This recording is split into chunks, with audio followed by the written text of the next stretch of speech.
জুলাই গণহত্যা ও মানবতাবিরোধী অপরাধের জন্য শেখ হাসিনা ও তার সরকারের মন্ত্রী এমপিদের বিচার নিয়ে চাপ বাড়ছে সরকারের উপর।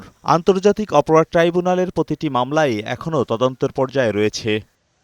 এ অবস্থায় জাতিসংঘের ১১৪ পৃষ্ঠার মানবাধিকার লঙ্ঘনের প্রতিবেদনটি তদন্তে সহযোগিতা করবে বলে জানান প্রসিকিউশন। এছাড়া এই প্রতিবেদন শেখ হাসিনা ও তার সরকারের জড়িতদের বিরুদ্ধে গুরুত্বপূর্ণ প্রমাণ হিসেবে আদালতে উপস্থাপন করা হবে।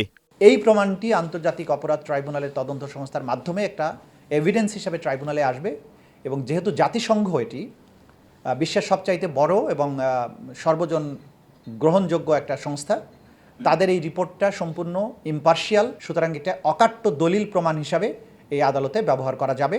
জাতিসংঘের সাথে ট্রাইব্যুনালের তদন্ত সংস্থার কাজের ধরনে অনেকটা মিল থাকলেও দুই সংস্থার কোনো সম্পর্ক ছিল না বলে জানান চিফ প্রসিকিউটর। বলেন, শেখ হাসিনার নির্দেশে হত্যাযজ্ঞের প্রমাণ ট্রাইব্যুনালের হাতেও রয়েছে।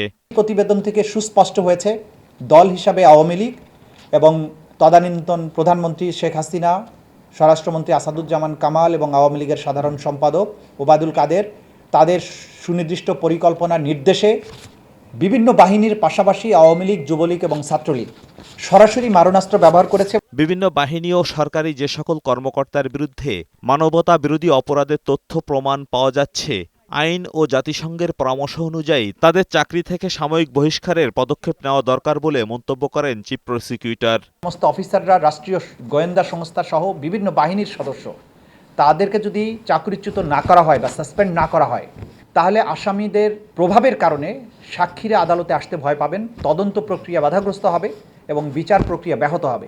এদিন জুলাই আগস্ট গণহত্যায় দেশব্যাপী বিএনপির ৮৪৮ নেতাকর্মী নিহতর ঘটনায় আন্তর্জাতিক অপরাধ ট্রাইব্যুনালে অভিযোগ দায়ের করেছে দলটি। শেখ হাসিনাকে প্রধান আসামি করে বিএনপির পক্ষ থেকে অভিযোগ দায়ের করেন দলটির মামলা সমন্বয়ক প্রধান সালাউদ্দিন খান। ৫০০-র অধিক আপনার মামলার আসামি আছে। এই মামলায় আছে সাবেক স্বৈরাচার সরকারের প্রধান, ভোটার বিল প্রধানমন্ত্রী, সাবেক স্বরাষ্ট্রমন্ত্রী, আইনমন্ত্রী এবং তথ্যমন্ত্রী। এজাজুল হক মুকুল, বৈশাখী সংবাদ, ঢাকা।